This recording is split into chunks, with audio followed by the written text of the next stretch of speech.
In the UCL episode, we discussed the importance of working on finger and wrist flexors for UCL protection.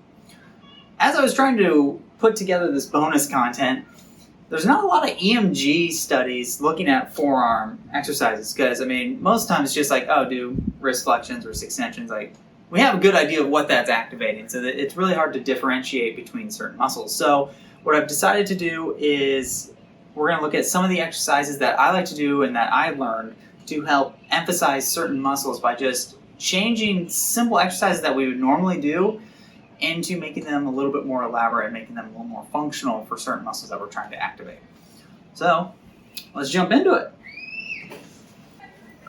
So the first one I like to do, instead of just the traditional, we're doing wrist curls, don't mind my lack of wrist flexion, range of motion, I like to add, as they go down, I like to add a little bit eccentric contraction and then have them roll the weight onto their fingers and then have them curl up. So now we're getting the finger flexion and then going into the wrist flexion. So hopefully getting a little bit more of the flexor digitorum group, so profundus and superficialis, with both of them contracting here.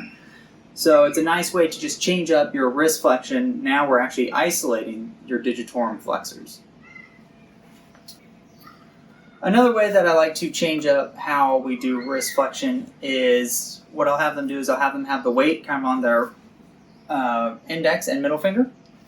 And then as they do the curl up, they're actually kind of going into a little deviation as well. So as they come up, they're kind of getting a little ulnar deviation by bringing the weight closer to their medial elbow. So they're trying to bring their fingers this way as opposed to just going straight up.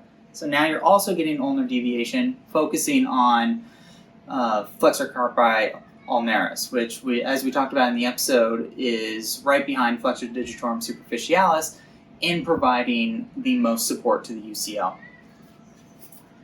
And then another one that you can do, either manually or doing bands or doing like the webbing and stuff, to isolate the flexor digitorum superficialis, it's really the MCP flexion, so having them work on these motions without getting the curl of the fingers. So you can do manual resistance for that. You can have tubing here and then have them do that.